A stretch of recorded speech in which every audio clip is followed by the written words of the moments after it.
Olá, amados, a paz do Senhor Jesus. Estou há algum tempo ausente, mas senti um desejo muito grande de falar, de gravar um vídeo a respeito de um tema muito específico e pouco falado.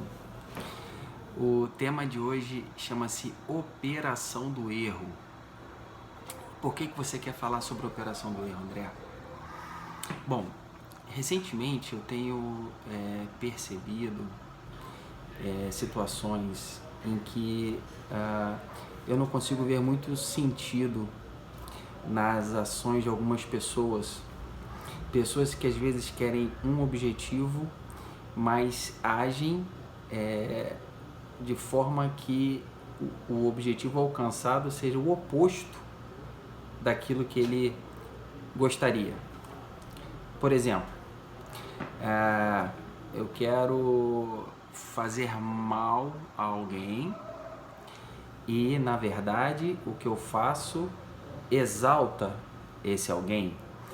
Tem um episódio na Bíblia em que um conselheiro muito famoso chamado Ramã, ele queria matar o Mardoqueu, um judeu, está lá no livro de Esther, e ele age com esse propósito, e acaba que o conselho dele, a intenção dele junto ao rei Assuero, acabou fazendo com que ele fosse enforcado na própria forca que ele havia feito.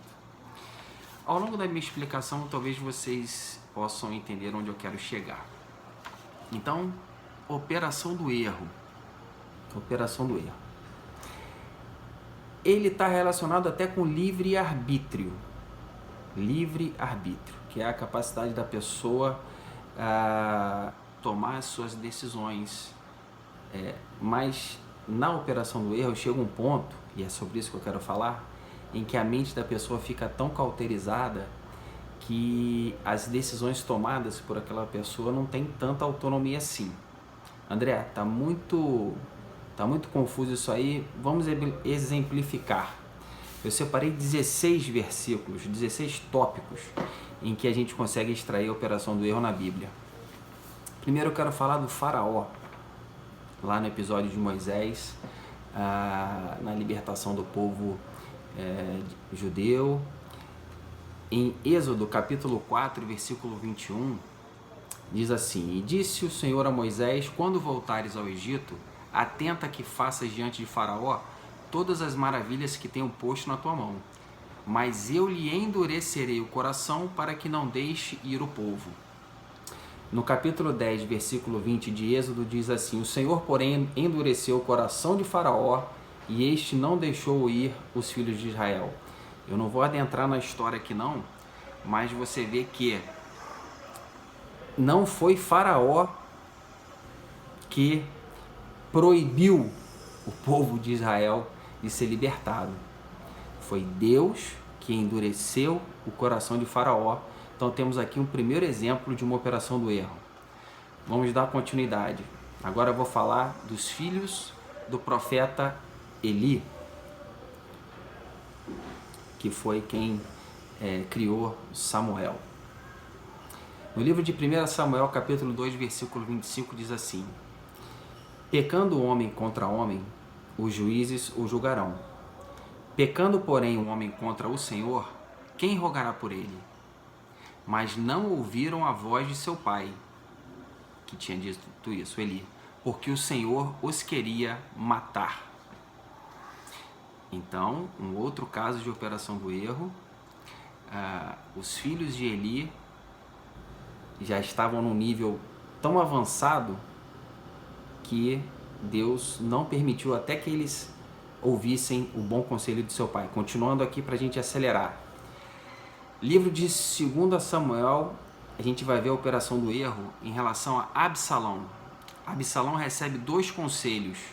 Um conselho bom, do Aitofel, e um conselho ruim, de Hussai. E no capítulo 17, versículo 14, diz assim: Então disse Absalão e todos os homens de Israel: Melhor é o conselho de Hussai, o arquita, do que o conselho de Aitofel.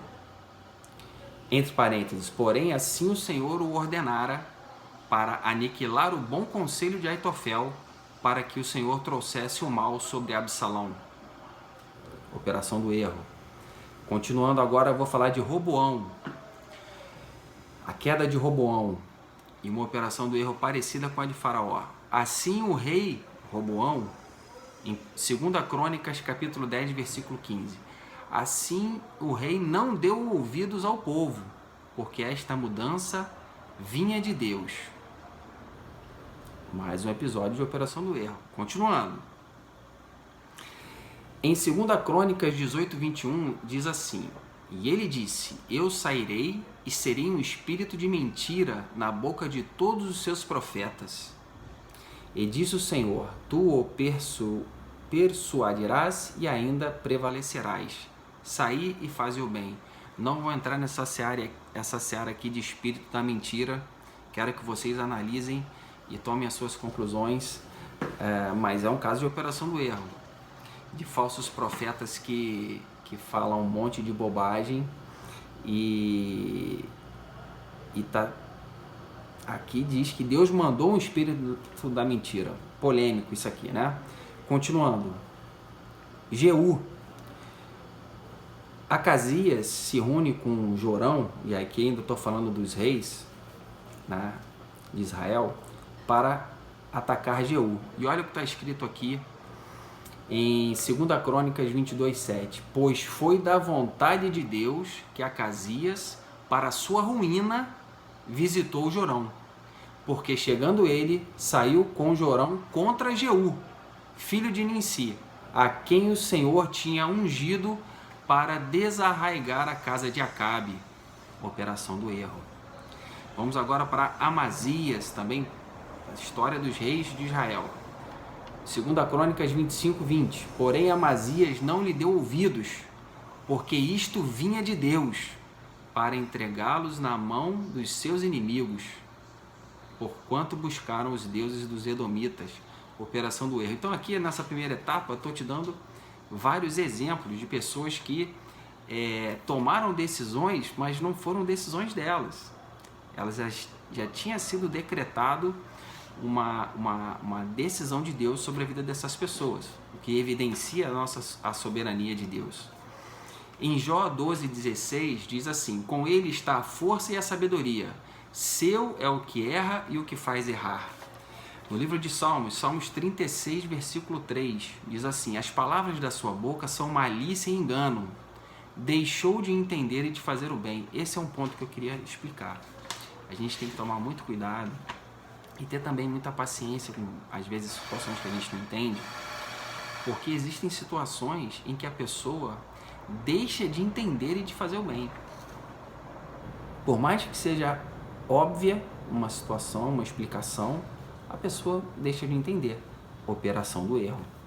Continuando aqui, agora eu vou entrar no Novo Testamento, que é uma outra coisa também que está relacionada com a operação do erro. Portanto, eu vos digo, Mateus 12:31, todo pecado e blasfêmia se perdoará aos homens, mas a blasfêmia contra o Espírito não será perdoada aos homens. No 32, e se qualquer disser alguma palavra contra o Filho do Homem, que é Jesus, ser-lhe-á perdoado, mas se alguém falar contra o Espírito Santo, não lhe será perdoado, nem neste século, nem no futuro. Então existem situações em que a pessoa, por exemplo, o que é a blasfêmia contra o Espírito Santo? Ninguém pode dizer. Talvez já existam pessoas que tenham blasfemado contra o Espírito Santo e já estejam sentenciadas até mesmo vivas. Aí você fala, pô André, mas que palavra, digamos assim, pessimista. Só estou querendo dizer o que está na Bíblia para refletir, para a gente ficar atento, né? A mensagem tem que ser para edificar, para exortar e para consolar. Não adianta nada eu falar isso depois, né? Tem que falar antes. Aqui em Romanos 1:28, e como eles não se importaram de ter conhecimento de Deus, assim Deus os entregou a um sentimento perverso para fazerem coisas que não convêm. Operação do erro. Romanos 11:8, como está escrito, Deus lhe deu espírito de profundo sono. olhos para não verem e ouvidos para não ouvirem, até o dia de hoje. Operação do erro. 1 Timóteo 4:1, mas o Espírito expressamente diz que nos últimos tempos apostatarão alguns da fé, dando ouvidos a espíritos enganadores e a doutrinas de demônios. Cuidado com a operação do erro. No 4:2 de 1 Timóteo, pela hipocrisia de homens que falam mentiras, tendo cauterizado a sua própria consciência. E eu acho que eu posso parar por aqui. Eu teria mais uns 3, 4 versículos aqui, mas a ideia não é alongar muito. Cauterizada a consciência cauterizada. Então, irmãos, amados, eu não sei quem está assistindo esse vídeo, que a gente possa refletir sobre esse assunto. E eu não quero falar só do problema, eu quero falar da solução, do remédio, né? Eu chego aqui e falar, qual é a solução?